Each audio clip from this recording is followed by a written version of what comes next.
Okay, good morning. I'm happy to be here this morning to participate in this wonderful conference. I'd also like to thank Angela, Joanna, Katrine, and the Hansa Museum for organizing and hosting this. So today I'm going to talk about vodmal and the impact of trade between Iceland and the continent from the 14th century onwards. But I'm also going to include some information from earlier centuries because it reflects the long importance of this trade product, but also my own research, which focuses more on the 11th to 14th century. So external trade has always been important to Iceland as an island, and over this presentation, I hope to highlight how the importers and exporters might have had different goals and values for this trade, despite a constant mutual desire for exchange of goods. The history of later medieval Icelandic exports has been discussed as fish versus cloth, the main export goods, but we should also highlight the continued use of vodmal in prestige building and respecting land-based wealth over commercial wealth. So for this paper, I will first briefly introduce this textile, then briefly outline the history of Icelandic trade, and end by speaking about trade's role in Icelandic society and a reflection on value. So I'll start with briefly introducing what is vodmal. This was a tutu twill homespun cloth, and it was used for clothing and other needs. This cloth was only produced domestically in households, for their own needs, but also a surplus cloth which was exported. It also played an important role domestically as money, which is seen in its name, which is literally translated as cloth or stuff measure, also interpreted as measure of stuff. As money, it is seen in the sources in the terminology used when referencing money and transactions using the terms ell and hundreds, whether it refers to an explicit exchange of cloth for goods and services, but it often is also used to value an item. For an example, you can see the image of the deed on the screen, but there's a deed preserved from 1512 that tells of Halldór Þorgeirsson giving the estate of Jorfa and Krossholtssocknun to his daughter Thorgard as a dowry when she married Jan Hallsson, the property was valued at 20 hundreds. Vodmal was the main commodity exported from the 11th to 13th century. But in the 13th century, vodmal is superseded by skrýð, or stockfish, as the dominant export product, and this era of Icelandic history is known as the era of fish. However, it's more complicated in reality, and vodmal never actually ends as an export product. The history of Iceland is also a history of foreign influence in Iceland, as only in the early centuries did Icelanders have their own ships and control their own trade. Later, foreign ships and merchants traveled to Iceland to import and export products. In the 9th to 12th century, there's a mix of Icelandic and Norwegian merchants trading, but by the end of the 12th century, all trade was done by foreigners and at a reduced number of landing sites. And the three main harbors from 1262 to 1412 are Hvita in the west, Gausar in the north, and Eyjar in the south. Only the bishoprics had their own ships for a bit longer, but they had a reduced role in trade. I want to note that this Norwegian control of trade doesn't mean necessarily the end of Icelandic participation in trade, but they just no longer have their own ships and have a more limited role. The 13th century was a very turbulent time for Iceland, as it had experienced a century of civil conflict that ended with giving up their independence to Norway at the end of the 13th century. In turn, they paid taxes to the crown in return for peace and ensuring that trade ships came annually to Iceland. Iceland is now known as a skatland, a tributary or tax land where Norway drew taxes and trade goods to be sold on the continent. These taxes were often paid in cloth. Iceland stays under Scandinavian rule into the modern period, first as a dependency of Norway, and then later a dependency of a dependency with the Kalmar Union when the joint Danish crown ruled over Iceland. With Danish rule, Scandinavian attention shifted away from the North Atlantic and further south over the 13th to 15th century, and there's a period of decline in Icelandic trade with a lack of Norwegian merchants coming in the later 14th century to 1412 due to shifting Scandinavian political centers and the effects of plague on the continent. Instead of previously Nidaros or Trondheim as the royal and ecclesiastical center for Iceland, Bergen becomes an important trade connection for Iceland because of its position in the West Scandinavian trade network.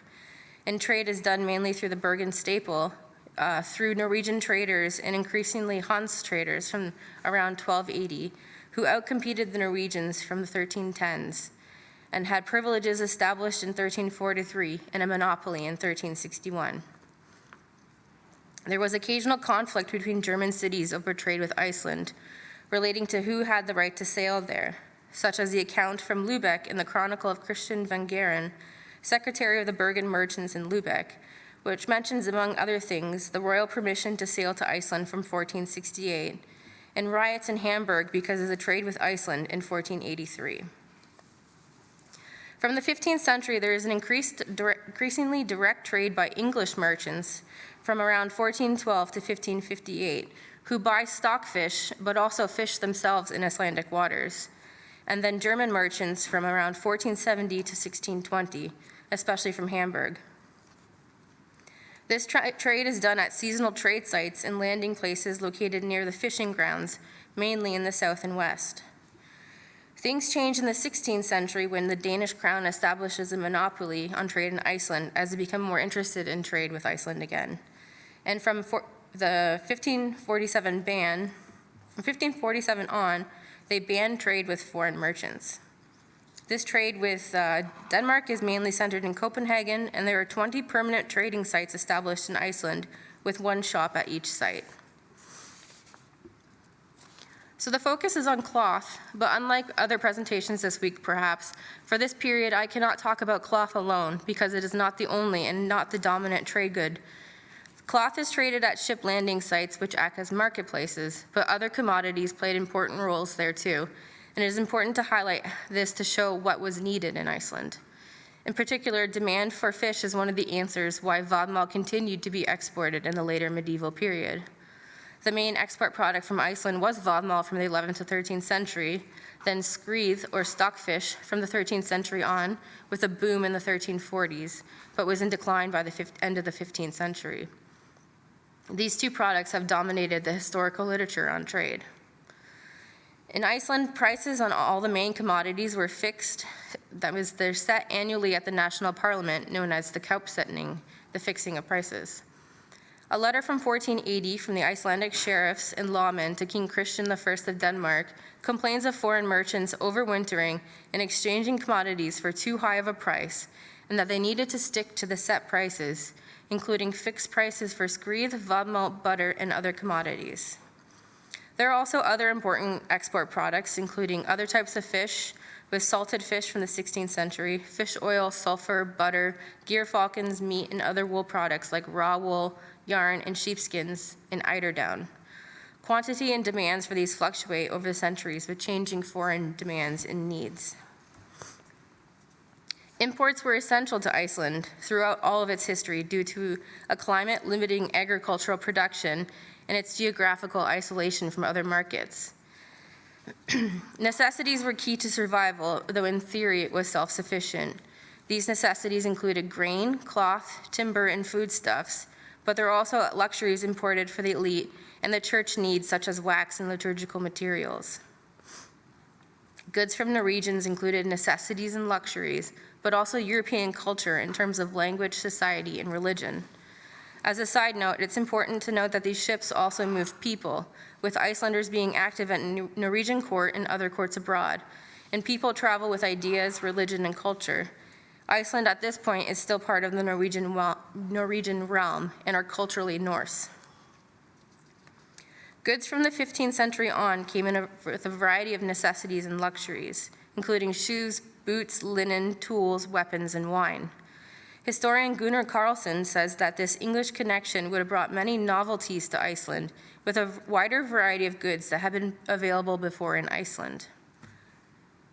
Goods from Germany meant goods from across the Hanse trade network, foods, especially grain and beverages such as wine and malt, basic commodities like shoes, clothing, mirrors, knives, tableware, glassware, high-quality cloth from Flanders and England, books, church furnishings, window glass, organs, altarpieces, liturgical art, and clothing, but also raw materials and intermediary goods like tar, wax, raw iron, and building materials like brick and lime. Basically, traders gave Iceland access to items from across the world of commodity markets and things that one would normally buy in towns and cities that didn't exist in Iceland.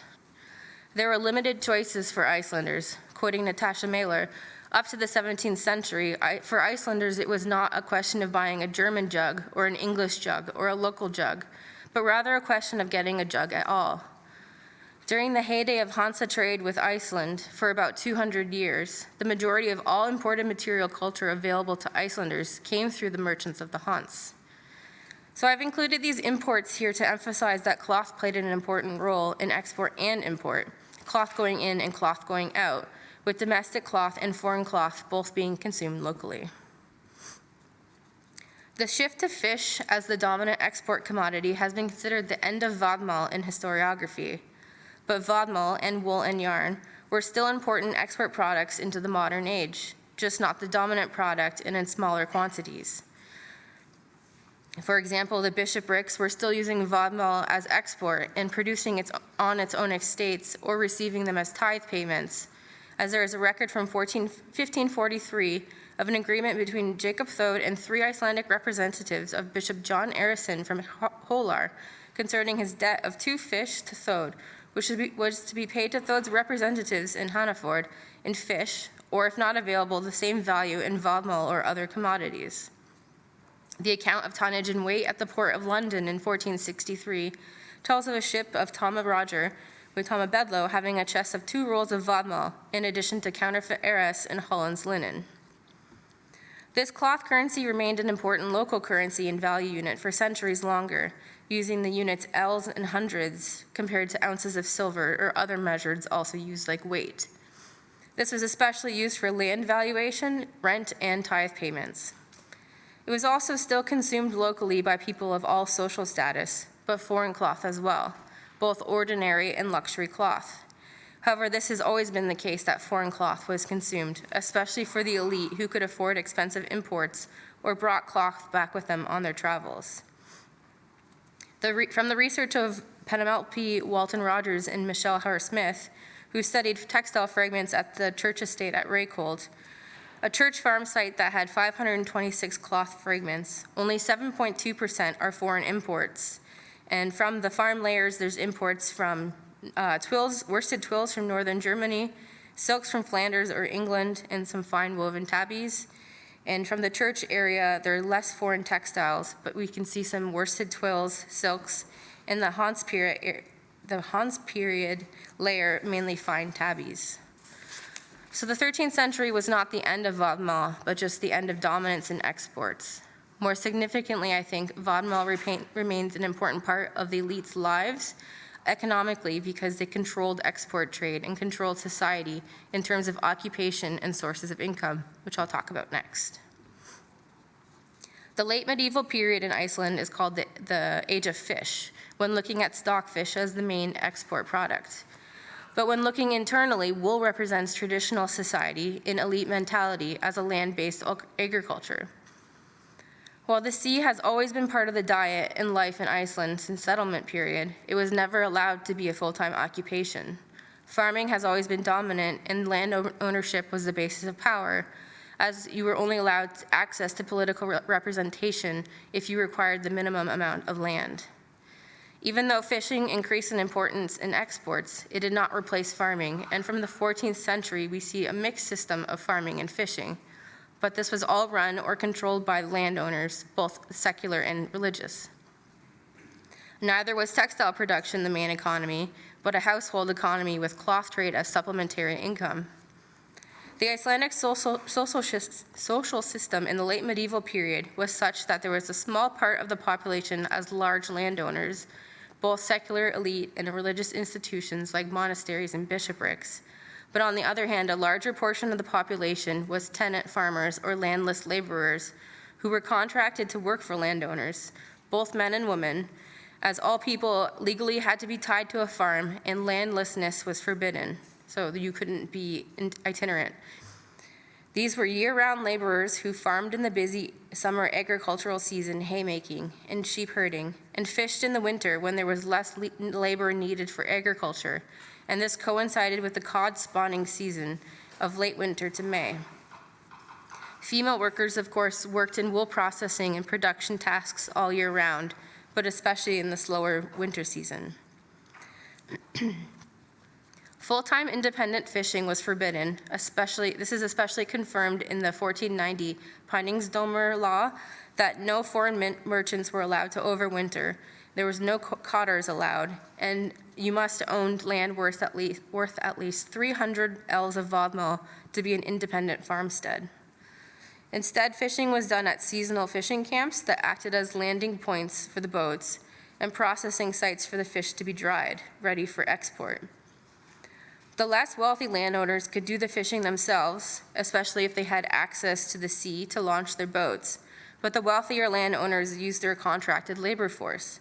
This structure suited the landowners because they took all of the profit from the workers' catch and only had to pay them low wages, and ensuring that profit stayed with the landowners. In this way, the wealth stayed in the hands of the same elite by preventing non-land-based occupations from becoming full-time work, that is, trade and fishing, and clothing and fishing exports were done by the same people. Owning the land rights to access fishing grounds and landing places was also important for income for export, as whoever owned these estates had controlled access to fishing grounds and therefore fish exports. But they also had the control of imports at those same landing sites.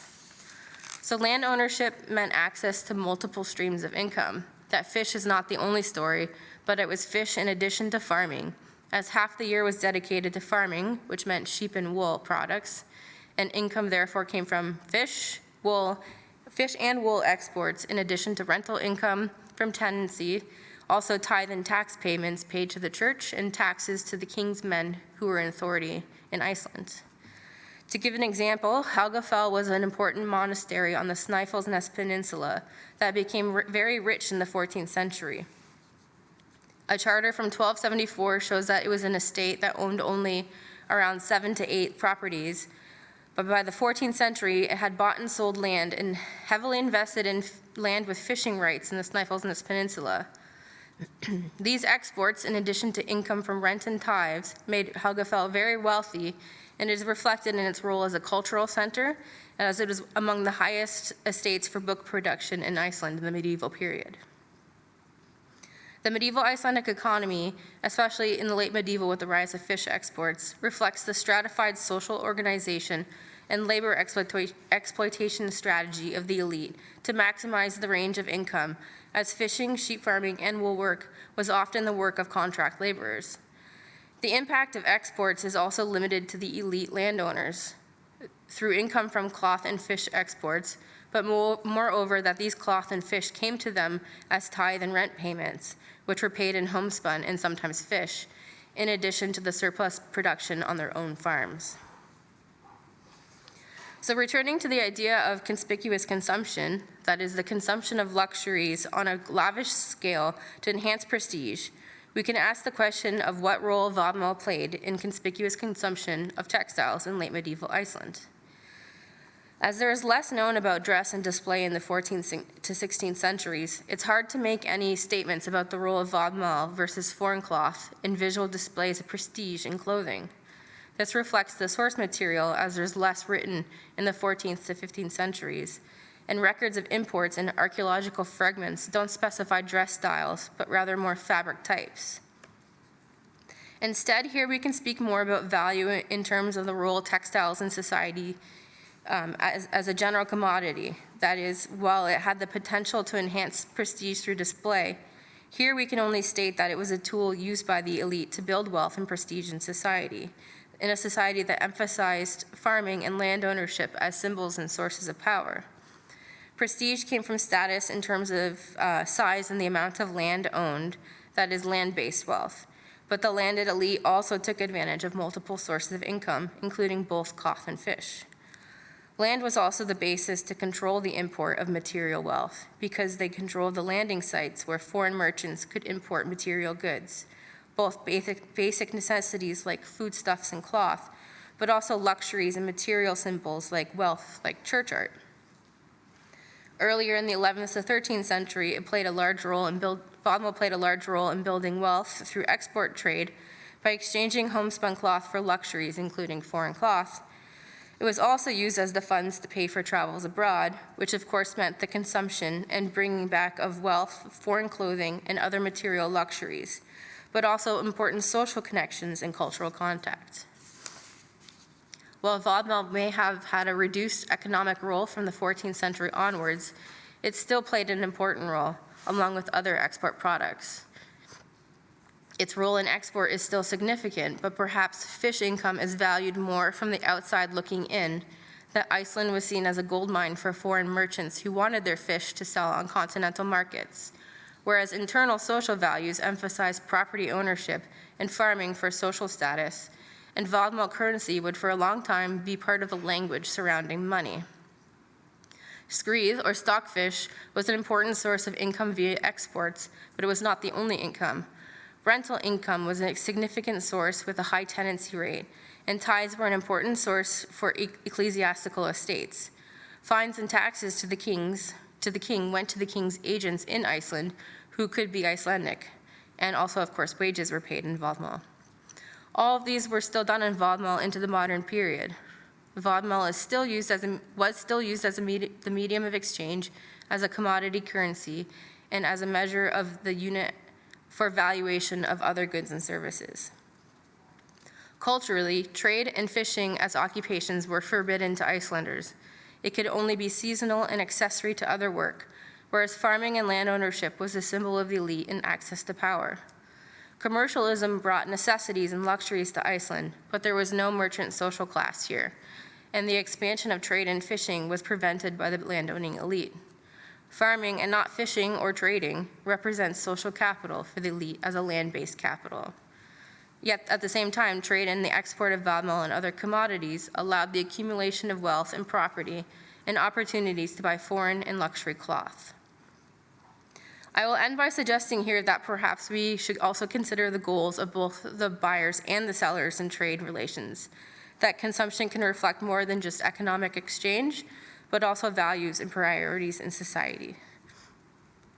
So thank you all for listening to my presentation, and I welcome any questions or comments you have.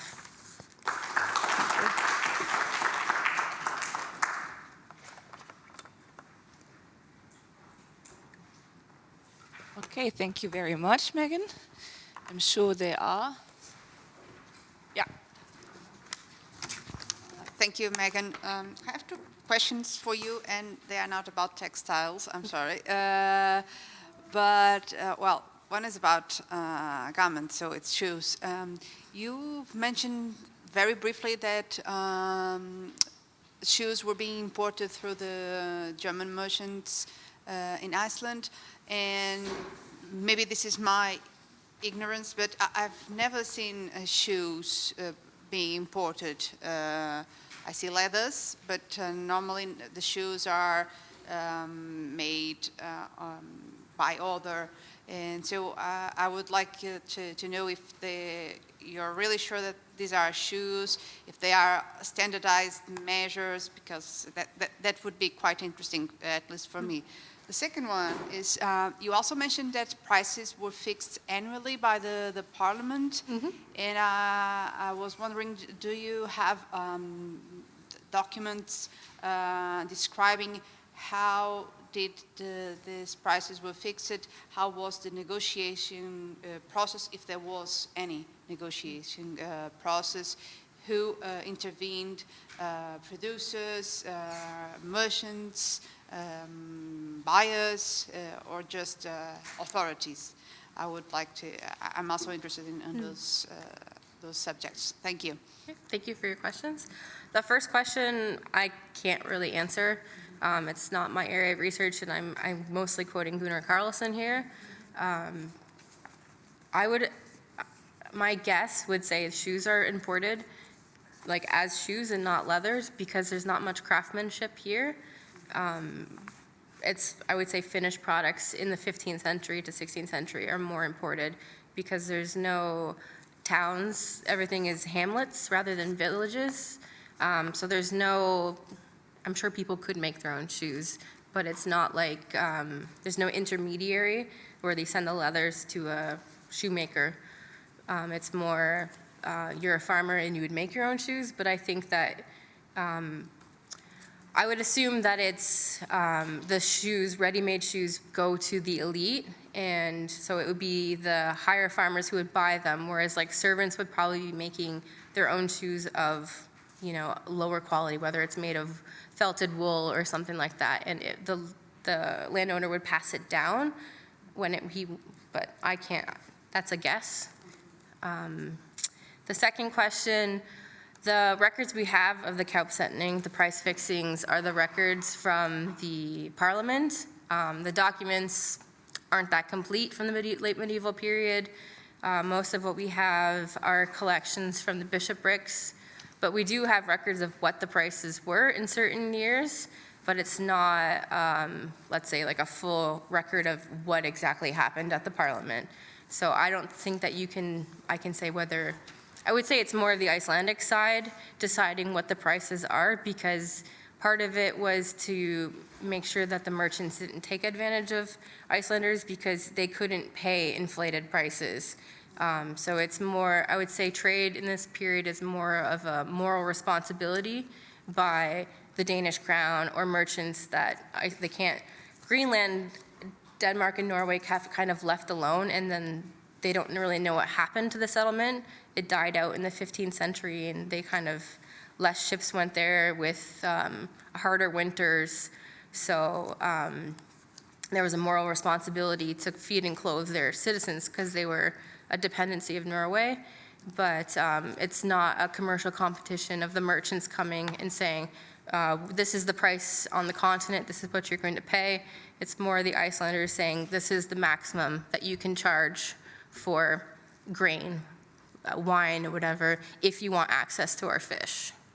So that's the best I can answer. Thank you.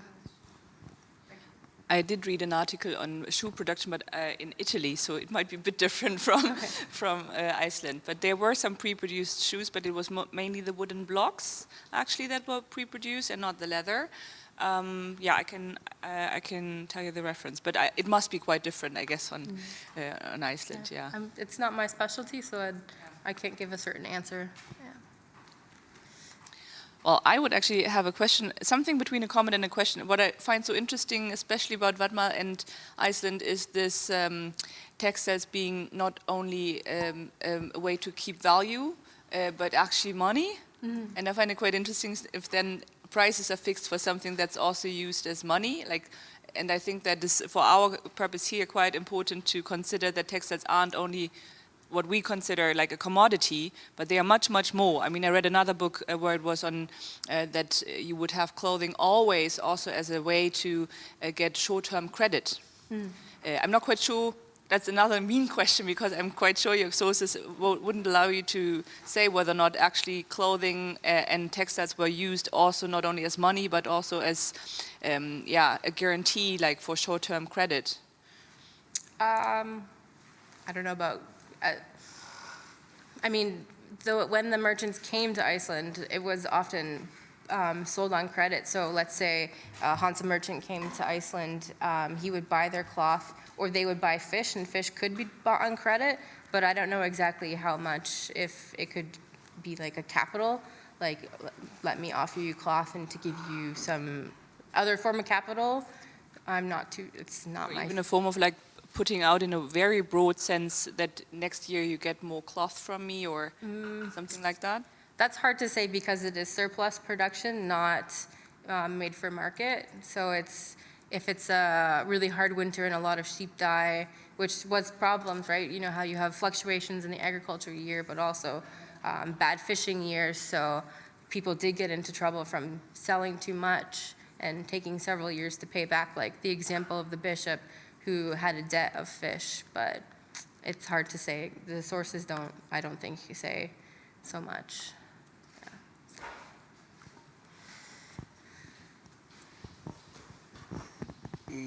Nice presentation. Just to ask you, so at that time, the period you are researching, were there any local products on fabric or leather, or you have any idea? And what about the population, if we have any clue about these periods of time you are searching? What was the population of Iceland? Very low. The population, it's only estimates because there's no census until 1760, I think. But in the medieval period, it's around 50,000. I think maybe reaches 75,000, but declines again. The plague came to Iceland in 1402, and then I think it was 50% of the population. So it's definitely under 100,000 over the whole medieval period. So it's not a very big population.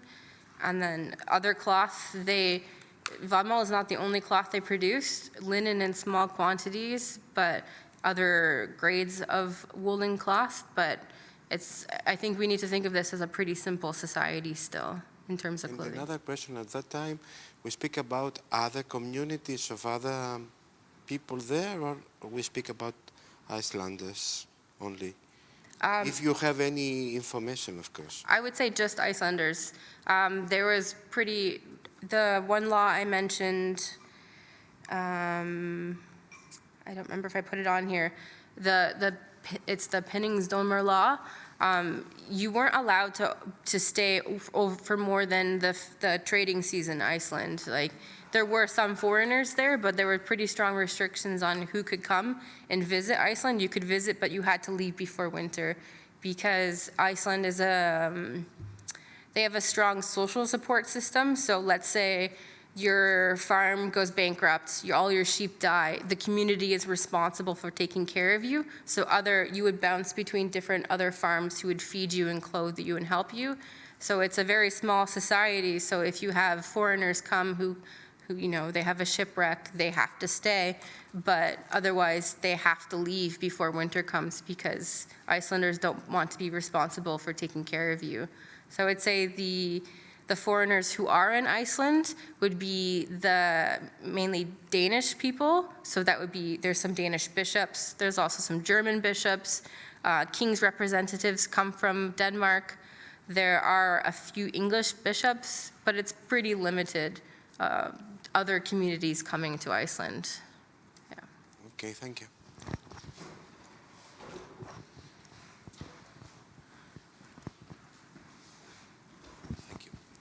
Thank you, Megan, for your presentation.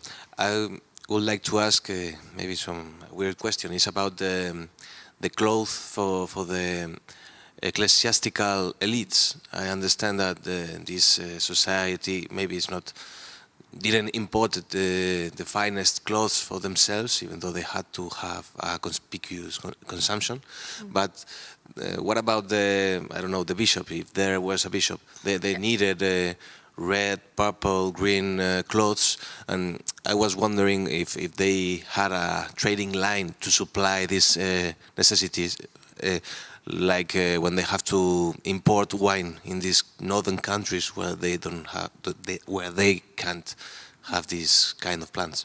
Yep, I think the ecclesiastical clothing is kind of a different category from regular. I think if you go to the National Museum, what you see on display for clothing is just ecclesiastical clothing. But that, I mentioned that the bishops kept their ships longer, but bishops traveled more. Bishops and their deacons or other church representatives traveled to Norway because they would have to go, I think, to Nidaros to be confirmed as the bishop. And most ecclesiastical clothing and liturgical garments, like church altar cloths and stuff, are imported. So there still is the red and the purple, richly decorated copes and stoles with embroidery. They're definitely a different field from regular.